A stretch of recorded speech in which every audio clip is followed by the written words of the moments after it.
Sadly, it didn't take long. In just the second game of the season for Duke men's basketball, the Blue Devils have suffered their first loss of the year. Let's talk about it. What happened inside Cameron Indoor Stadium on Friday night? Listen to today's episode of Locked On Blue Devils. Hi, everybody. Dick Vitale. Hey, make sure you listen, man, to Locked On Blue Devils with Jase Jackson. He's awesome, baby. You are Locked On Blue Devils, your daily podcast on the Duke Blue Devils, part of the Locked On Podcast Network, your team every day.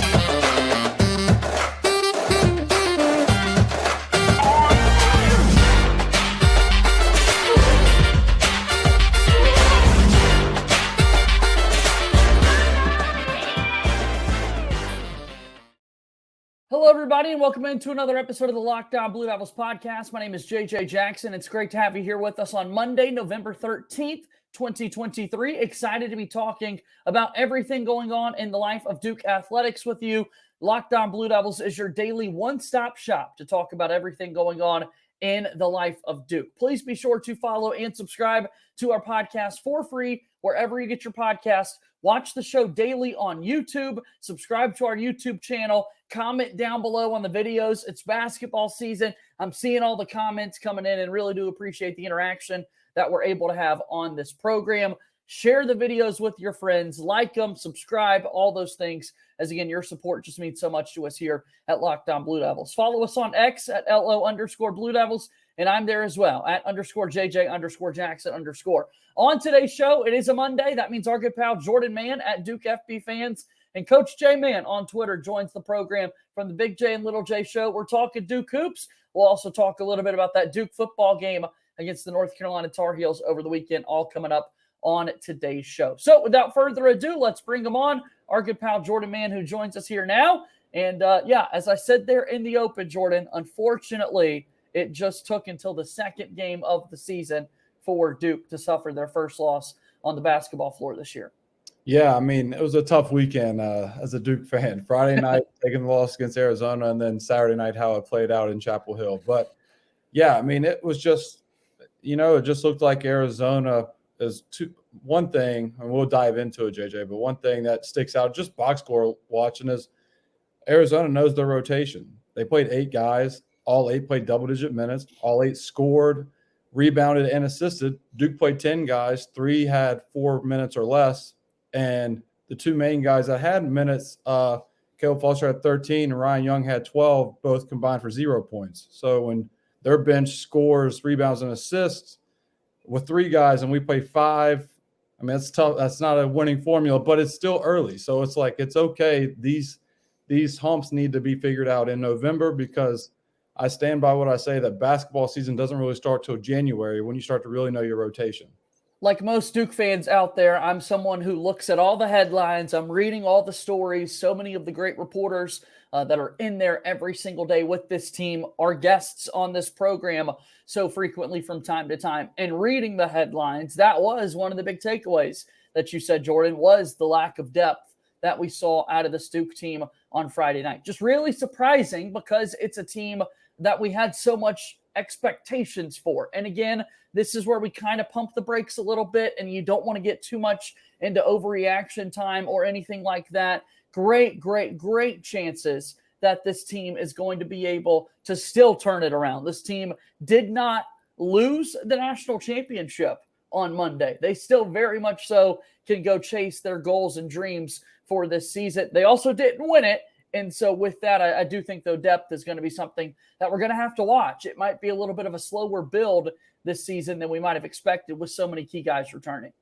Yeah, but one thing I will say is a positive is, after the game, obviously the hottest take right now and the hottest topic among Duke Twitter, or X, is the minutes, or Sean Stewart's minutes and Ryan Young's minutes. And after the game, Shire said that though it was 4 minutes, Sean Stewart showed him things. And the way he said it really emphasized it. And John Shire said, like, what you do in practice is how you get minutes early on. And clearly Ryan Young's been more consistent. I know it hasn't been flashy for Duke fans, but he was more consistent leading into the season. But Sean Stewart really showed what he can do in those 4 minutes. And so my hot take, JJ, is against Michigan State, Sean Stewart will play double-digit minutes. I think he plays at least 10 minutes against Michigan State. No, I love that. I'd love to see more of that. I think earlier in a player's career that you can get them on the floor, or earlier in the season, the better. Again, even if Duke loses against Michigan State, they still, I promise you, still have the opportunities to go accomplish what they want to at the end of the year. We saw how successful Duke was building a team, winning 11 straight games at the end of last season before that March Madness defeat against Tennessee. I mean, it's a long, long season ahead of us. This Duke team, however, unfortunately did suffer that first loss of the year. The number 2 team in the land falls 7 spots down to number 9. They'll take on number 18, Michigan State, who was number 4 last week to open up the season before their first game of the season loss to James Madison. So today, Duke travels to Chicago. Tomorrow night in Chicago, Duke gets set to take on Michigan State in the Champions Classic. The other point that John Shire highlighted on, and then we'll take a break and we'll really get into kind of the box scores to tell people how this game unfolded, was the effort on the defensive end of the floor, and particularly on the glass. What did you make of that? What did you see from such a young team who, quite honestly, probably needed to be chewed out at halftime because the effort just was not there? Yeah, the effort wasn't there, or up to standard, I should say. The effort might have been there, but not to the Duke standard that Shire is so accustomed to see. There's a lot of aggressive guard play to where, like, McCain played really well. I think he had like 3 steals, but there was a couple of times where he overcommitted on a pass in a jump lane to where it was a straight line drive and then a dump down to a big man around the rim. And Arizona either flushed it or missed it and got the wrong rebound and then put it back up. And you just can't have – and I'm picking on McCain here because I remember just one play, but it was guard play in particular on the wings that you create straight line drives by Arizona, get around the rim, like a Filipowski overcommits. That's what happens around the rim, and that's how you lose games. But it's something that Duke can critique. It's something that, like I said, it's November, and that's why you play these tough November games to really see where your team stands. So it just happens. All right, let's get set to talk a little bit more about those box score numbers for this Duke game against Arizona from Friday night. And we'll do that after our first time out here on today's episode of Locked On Blue Devils.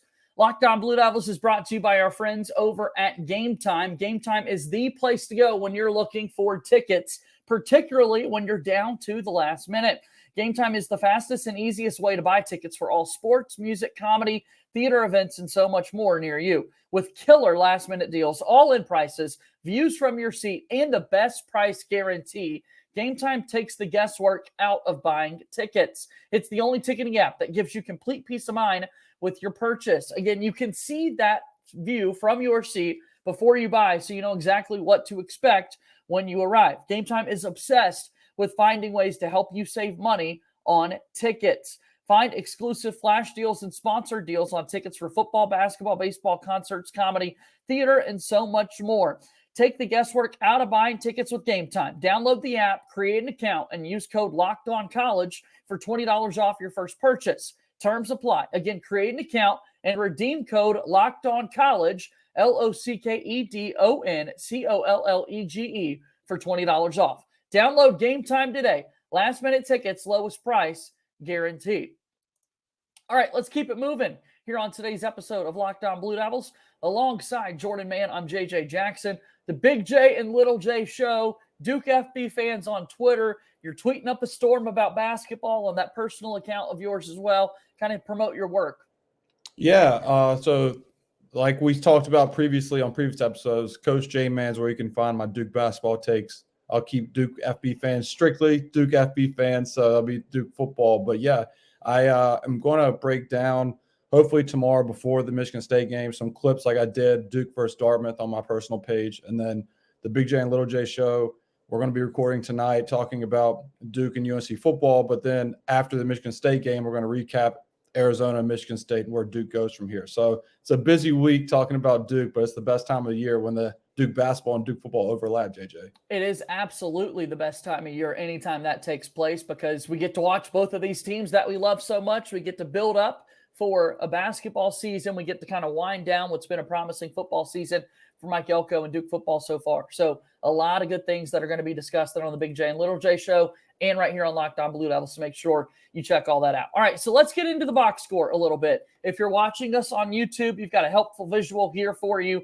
and we'll kind of call out some of these numbers that really stand out. But 78-73, the final score in this one. We kind of mentioned the halftime.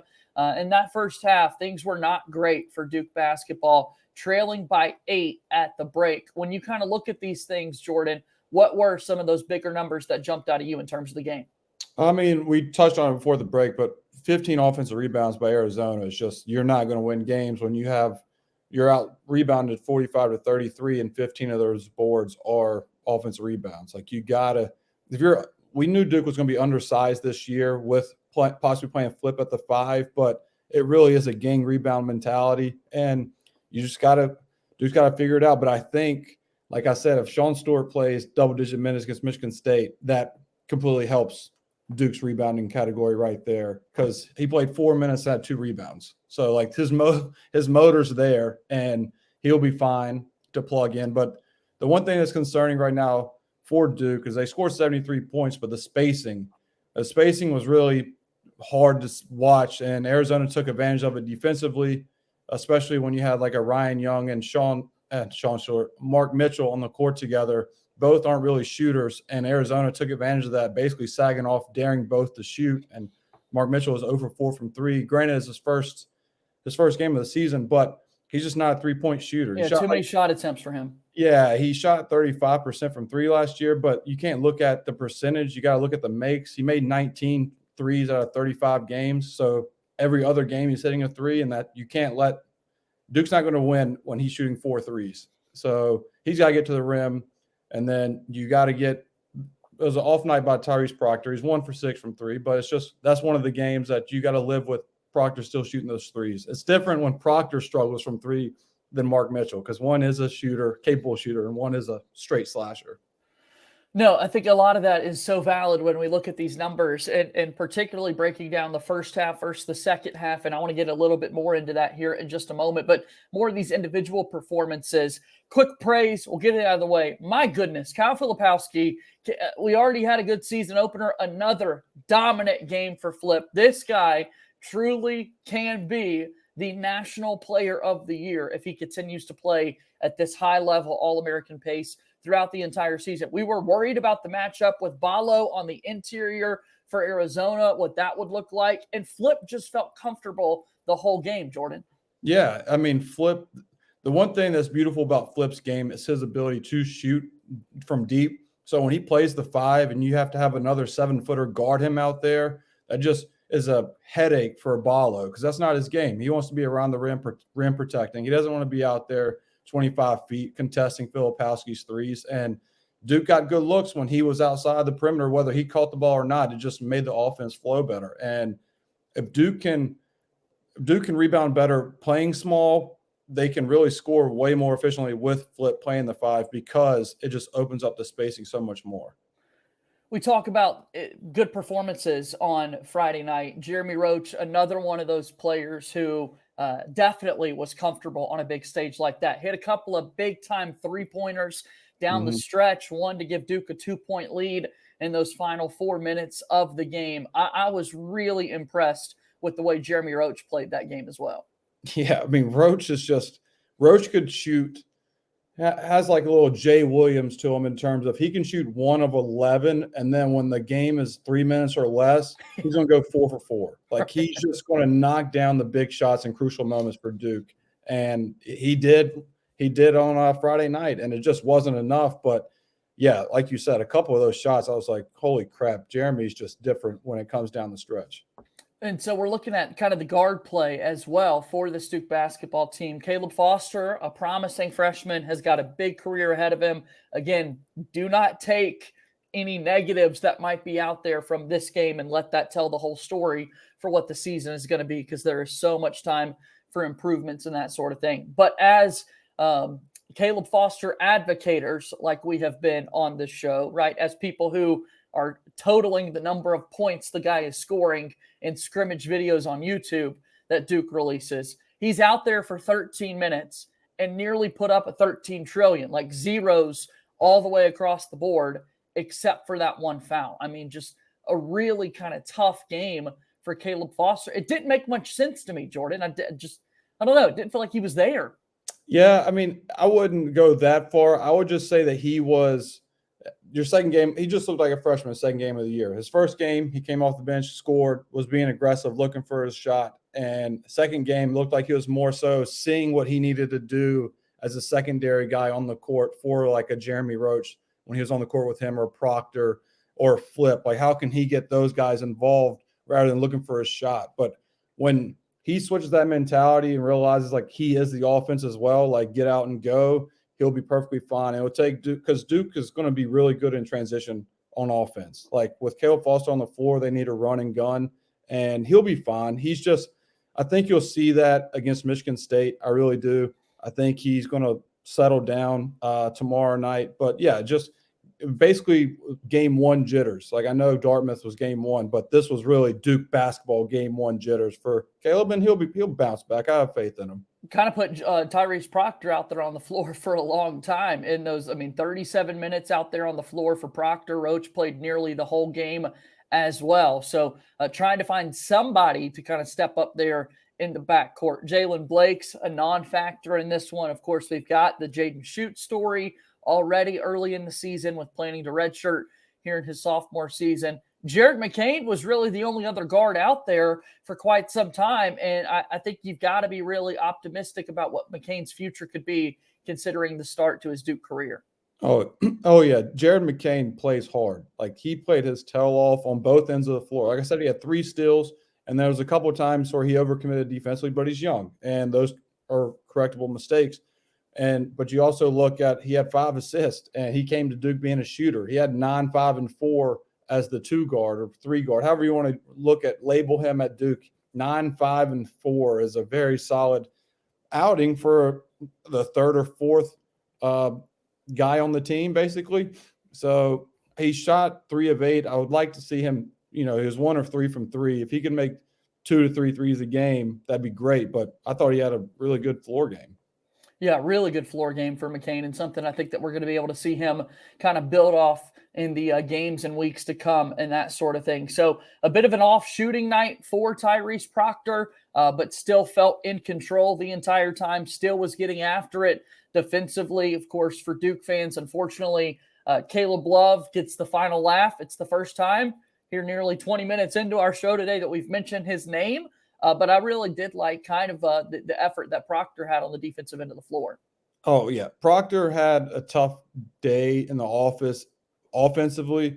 But like you said, defensively, that didn't stop him. He was locked in defensively. And Caleb Love banked in that 3 at halftime. And my co-host Connor O'Neill tweeted that Caleb Love said something to Jeremy Roach going into halftime saying, F you talking about to Proctor. And you would have thought that meant that Caleb Love was going to wake up and go crazy in the second half because he had 7 points at halftime. He finished 3 for 10 with 6 turnovers, and he made 4 free throws down the stretch to finish with 11 points. Proctor put him in a straitjacket for the 20 minutes in the second half, and luckily for Caleb Love, he's on a better team than he was at UNC last year, and he got bailed out by really good teammates. And I will stand on that, and I think Proctor will continue to show that he is arguably the best. I still think he's the best point guard in the country, JJ. He had an off night, but skill-wise, he's there offensively. And defensive-wise, with his length, he's going to be a problem for Michigan State. All right, couple of numbers to highlight here, separating the differences in the halves before our final break on today's show. On the glass, Arizona at the break was leading Duke in the rebounding margin 29-15. Nearly 2-1 every Duke rebound, Arizona was grabbing a pair. 29-15 at the break for Arizona. In the second half, Duke won the battle on the glass, out-rebounding Arizona 18-16. So, again, the effort in some ways kind of looked like it was there. It just was not to the standard of Duke, and that really cleaned up a little bit there in the second half. Yeah. I mean, you said it best, and I just think rebounding, as cliche as boxing out and going to get it sounds, like sometimes you just need to go be a dude and go get it. Like there is no textbook for hustle. You just got to go get it. And Duke did that in the second half, but unfortunately in the first half, they were a little sluggish and a little too slow to the ball. All right, 3-point shooting. What did you think? 8 of 23 as a team for this Duke team. What did you think of the outside shots? And then we'll talk about the splits. Yeah, I touched on with Mark Mitchell. I mean, he shot 4 threes, and he was forced to shoot those because they were sagging off of him so much. But that's just, he can't shoot 4 of 10 and shoot 0 for 4 from 3. He needs to shoot probably 1 or 2 threes a game in the offensive rhythm, not oh, he's not going to guard me, I'm going to shoot. And that was struggling. And like I said, Proctor and McCain combined 2 of 9. That's not going to happen much for Duke. I know we'll dive in, JJ, in the next break about Michigan State and their 3-point shooting, but I like their chances of bouncing back against Michigan State. Proctor's going to hit. If he's going to make 1 3, he's going to be 1 of 2 against Michigan State. I think he's going to make 2 or more. And I think McCain came to Duke as a shooter, and he proved, though, he made 1 3, but he still got to the rim and had a couple of tough pull-ups. I mean, he had 9 points, and I think McCain can be a double-digit scorer for this team. And I'm not too worried about 3-point percentage in this game. I just think the moment was too big for Duke against a really good team, and I think they're going to learn from it. Look at these numbers. Again, tale of two halves with how Duke was operating offensively and to a degree on the defensive end of the floor. In the first half, Duke shot 2 of 12 from 3-point range, including Tyrese Proctor going 0 for 4 in that first half. Meaning in the second half, he really cut down on those attempts, set his teammates up, goes 1 for 2 in the second half. And as a team, Duke improved to 6 for 11 from the outside, shooting from 3-point range, which is more of what I think we're going to be accustomed to seeing from this Duke team throughout the season. 2 of 12 from 3 in the first half, 6 of 11 in the second half. I think that has to go with JJ. Shire had a really good adjustment. In the first half, there was a lot of standing around. I cannot remember the guy I follow on Twitter. It's like Hoop Visions or something. Does a really good job of video breakdowns of teams. And he pointed out the stagnant play of when Ryan Young was at the top of the key, Ballo was underneath the rim and basically was a non-factor. But Duke did a really good job in the second half of getting Ballo onto flip and having Arizona try and counter that. But basically what I'm saying is by doing that, it created more flow in the offense, more rhythm shooting, higher success, higher chance of the ball going in for Duke in the second half. And so that's what you saw, a lot of stagnant shots in the first half, a lot of sloppiness. Second half was crispier, but it was just a little too late for Duke. Locked On Blue Devils here today on this Monday, talking about the Duke basketball team and what's to come. Duke football also a tough loss to North Carolina over the weekend. One more timeout, and then we wrap up the show after this here on Locked On Blue Devils.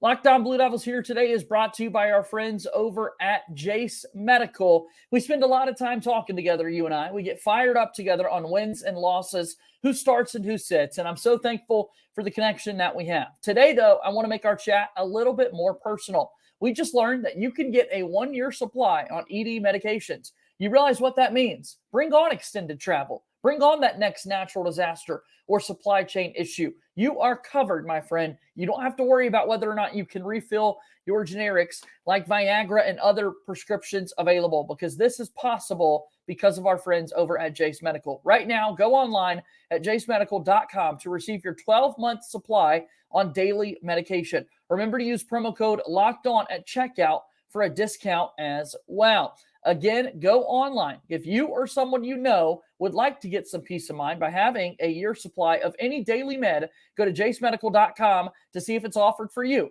Remember to use promo code LOCKEDON for $20 off your purchase. jasemedical.com. Jase Medical is a proud sponsor of Locked On Blue Devils.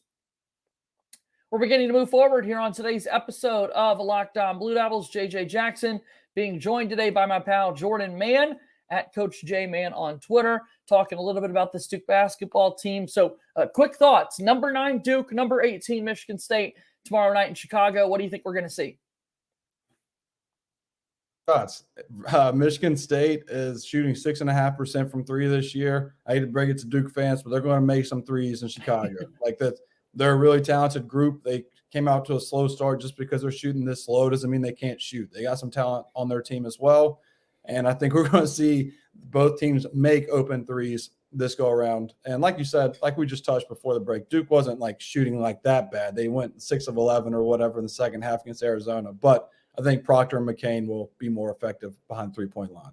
Excited to see how it all plays out. I think Duke bounces back tomorrow night against Michigan State. I just like the kind of vibe check of this team. I think we're hearing all the right things. I really like the way John Shire stays composed through it all. Sad to see, unfortunately, that for the first time as a Duke men's basketball coach, Shire did lose a home game, had not done that all of last season. Also hated that our guy, Coach K, was back in the building for a primetime matchup like that on the baseline, and that it didn't go another way for Duke. But onward we go. We move on to Michigan State tomorrow night. We'll see how that goes for Duke. Yeah, I think Coach K just needs to watch from the office. I think it's bad juju for Duke. I don't know if there's just nerves in the building. Maybe we can just chalk that up, JJ. Yeah. Nerves by the freshman playing in front of Coach K For the first time, yeah, you in that arena, yeah, it's got to be nerve-wracking for sure. Just watching that nice office on ESPN. Yeah. Have the window open. Hear the crazies. Don't be in there. Exactly. These guys hit open shots. Exactly. All right, quickly now, Duke football, UNC over the weekend, double overtime. Tar Heels win it 47-45. Duke fails to convert on their 2-point conversion in that double overtime. A really tough loss for Duke. A lot of talk about the 2-point conversion for North Carolina in that second overtime with the lack of a flag being thrown on that play. That is a big takeaway from this one, but also you can't just kind of send this one down to one game or one play. You can't do that, JJ. Yeah, you can't send down to one play, but I can give you about 7 of them where Duke was on the wrong side of things. Yes. It was most of all, like, I hate being the moral victory guy for Duke football because that just seems like what it's been all year, but I am so proud of them. I mean, Grayson Loftus, third-string QB, true freshman, went toe-to-toe with Drake May and should have won. His pass to Jordan Moore should have been the game-winning pass, and then UNC gets bailed out on a terrible pass interference call that I'll be ranting about on our Big J and Lil J show to Brandon Johnson. They gave him 15 yards to set him up for a field goal, went to overtime, and I'm surprised I'm sitting here in front of you, JJ. I thought I died on Saturday night watching that game. And I really thought Al Blades had the blocked field goal as UNC kicked it as time expired. I thought it was going to be blocked. And from the camera angle, initially, I thought it was off to the right. And then to see it go through the uprights, heartbreaking. Yeah, a tough one for Duke. I was so amazed by what we saw from Grayson Loftus to be in that position, starting on the road, your first kind of road start as a college football player, the third-string guy, and a tough kind of debut statistically against Wake Forest. Yes, you can point to the drops, but it was still a bad day for Grayson Loftus in that opener. And really, you cannot say that about what we saw out of him this past weekend. I mean, he was just so gutsy, so poised, under control to be that young and owning the moment truly.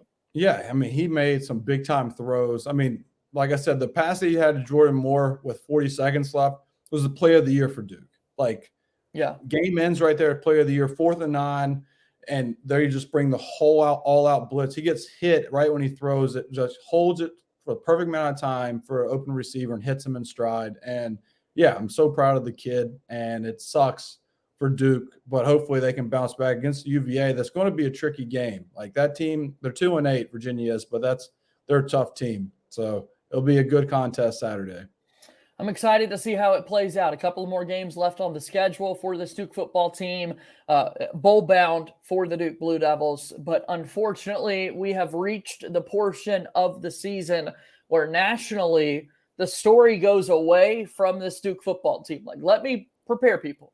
It is no longer about this Duke football team.